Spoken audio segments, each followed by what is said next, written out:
Hi.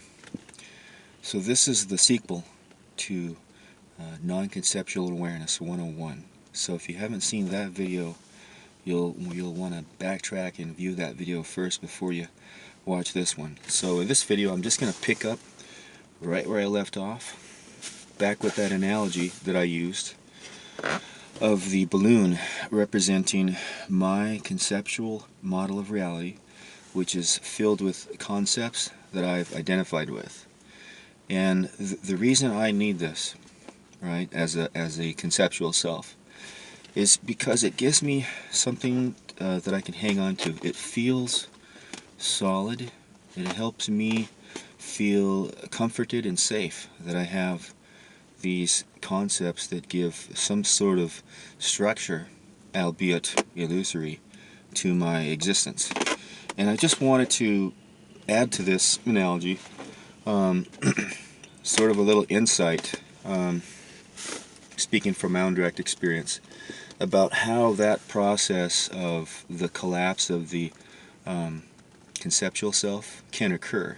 So I'm going to use a balloon again as a prop.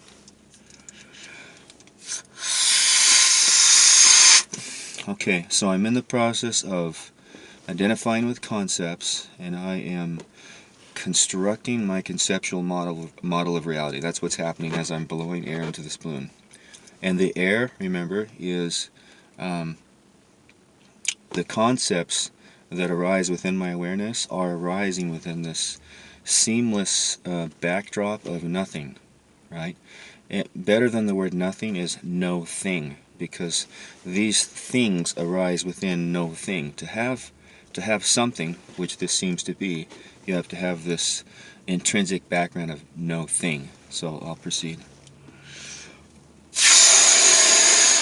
Okay, so right now this is going to represent, at some point in a person's life, a cluster of concepts that they have identified with to form their conceptual model of reality. And let's say something happens in that person's direct experience that seems to compromise what's happening, what these are filled with, what this conceptual model of reality is filled with. And so that process that I used last time of popping the balloon with a pen rather suddenly, or explaining that if I left it alone and did not identify with it, that it would gradually shrink. There's another process actually that's a little bit more experientially descriptive, and it's this. Watch. Okay, so that was like a short release, a short collapse there. So an event happened in this person's life, and the concepts that they were holding on to, some of them just fell apart and they left. So here's another little. Okay, there we go. So now this person has far less concepts that they have identified with, because as they continue on this apparent stream, this path of causality moving from a point A to a point B, they continue to lose concepts. It's just what happens. And so let's say the person has now decided to adopt another cluster of concepts because their conceptual self is still not ready to collapse. There isn't that feeling of inexplicable fatigue that will allow this process to just continue collapsing. So now what they're going to do is adopt and identify more concepts. So here we go again.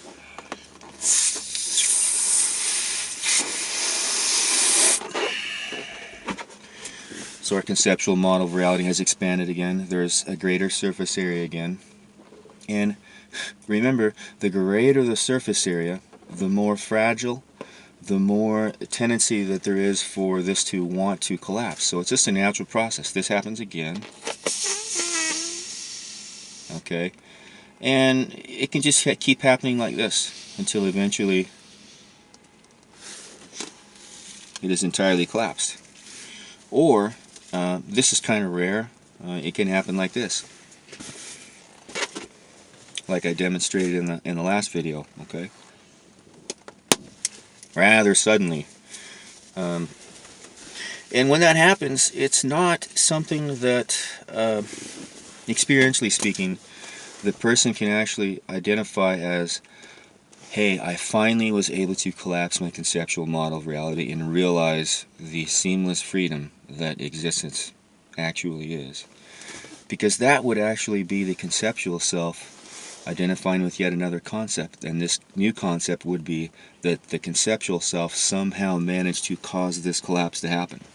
So really, when it does happen, it's more attributed to a first preceded by a feeling of fatigue, a feeling of exhaustion, a noticing that of the smallness of what appears to be duality.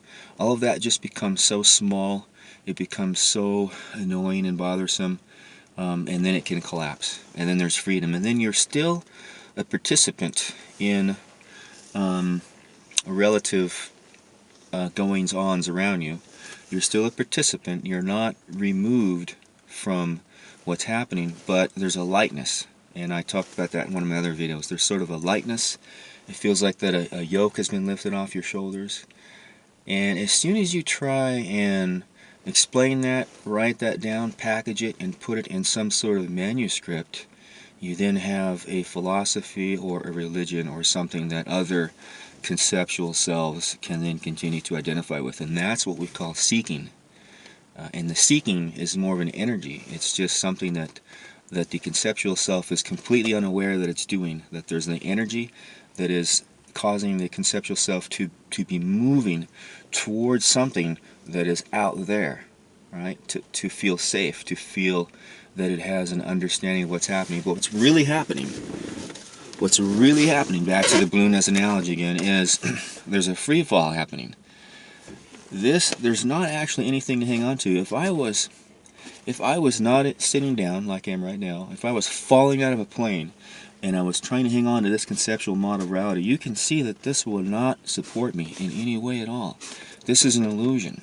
But an illusion cannot dispel itself. So if you find what I'm saying to resonate with you, just notice if you are feeling, like I've explained, this sensation of fatigue, this sensation of being exhausted with pursuing concepts and building your conceptual model of reality. And if you're noticing that there really isn't an out there versus an in here, just let that unfold, let it happen, let it collapse. Don't fight it, let it collapse.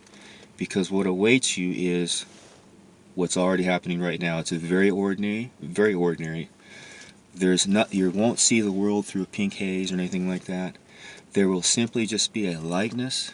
There will be a feeling of this is not all that serious. And best of luck to you.